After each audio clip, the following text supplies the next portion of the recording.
नमस्कार दोस्तों, मैं सुशील कुलकर्णी। आप देख रहे हैं एनालाइजर न्यूज़ हिंदी।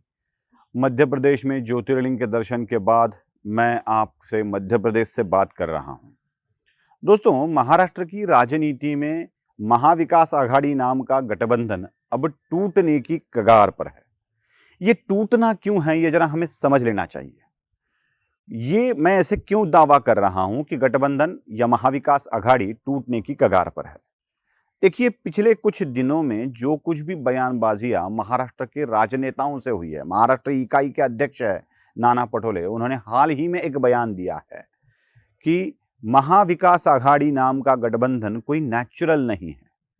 वो जरूरत के हिसाब से बनाया गया था, एक ऐसी परिस्थिति में बनाया गया था जिसमें भाजपा को पर्याय देने के लिए हमें इकट्ठा आना पड़ा था।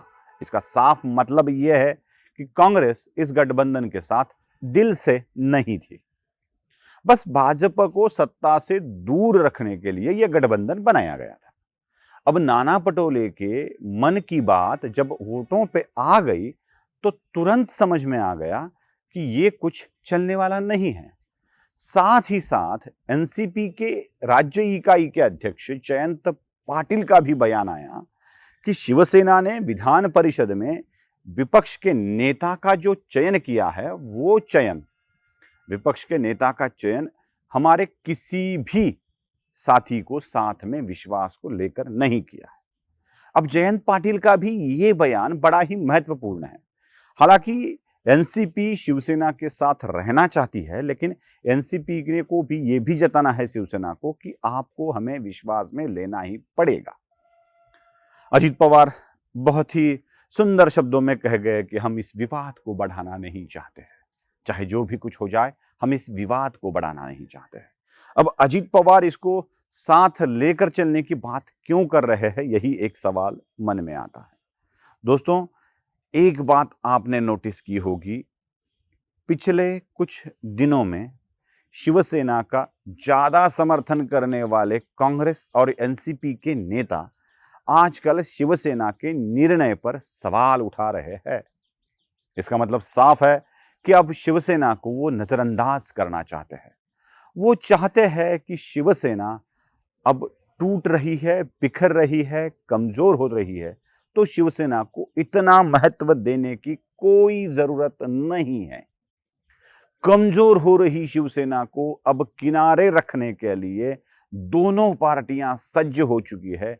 शायद ये शिवसेना समझ ले तो बहुत बड़ा चीज होगी, लेकिन शिवसेना ये समझने के लिए तैयार ही नहीं है। जैसे ही शिवसेना कमजोर पड़ती जा रही है, याद रखिएगा, बिहार में नीतीश कुमार की सत्ता का परिवर्तन इस कारण से ही हुआ था कि भारतीय जनता पार्टी नीतीश कुमार की पार्टी को खत्म करने की कोशिश में है। लेकिन जब भी आप देखेंगे महाराष्ट्र में, तो जब तक शिवसेना की जरूरत थी तब तक उसको बल दिया जा रहा था।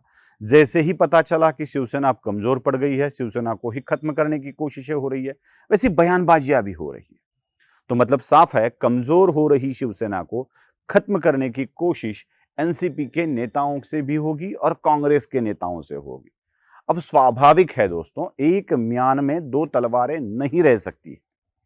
एनसीपी और शिवसेना साथ साथ चलने की बात की ही नहीं जा सकती, क्योंकि दोनों प्रादेशिक पार्टियां हैं और नेशनल पार्टी को तो एक सीधा सा फंडा ही होता है।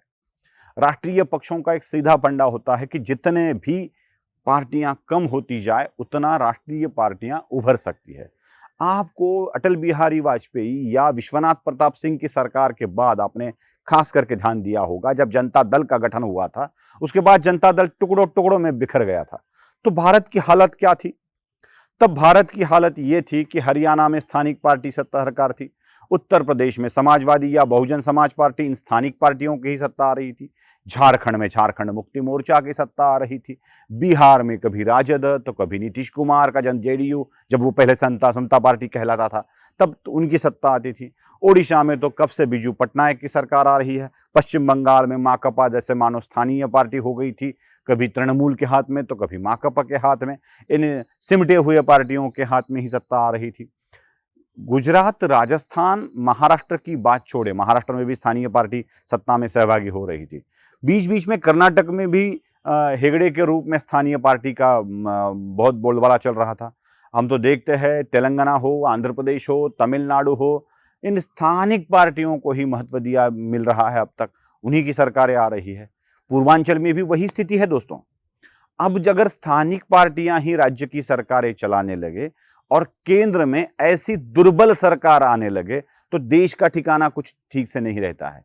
तो स्वाभाविक है किसी भी नेशनल पार्टी को ऐसा लगेगा, राष्ट्रीय पक्ष को ऐसा लगेगा कि स्थानीय पार्टियां जितनी भी दुर्बल हो उतने अच्छा है, एक राष्ट्रीय सरकार देश में आ सकती है। पहले कांग्रेस चलाती थी, अब बहुत बड़े अंतर के बाद फिर से एक बार भारतीय जनता पार्टी पूरे देश में सरकार चलाने, राज्य सरकार समित सरकार चलाने के स्थिति में आ गई है। तो शिवसेना को कमजोर करना अगर भारतीय जनता पार्टी नहीं करती तो अब कांग्रेस ये काम कर रही है, एनसीपी भी ये काम कर रही है। शिवसेना जितनी कमजोर हो वो उनके लिए फायदेमंद होगा, इसीलिए शिवसेना को कमजोर करने की कोशिश एनसीपी और ये दोनों पार्टियां कर रही है, ये हमें साफ साफ दिख रहा है। वीडियो पसंद आए तो लाइक, शेयर और सब्सक्राइब जरूर कीजिएगा। धन्यवाद।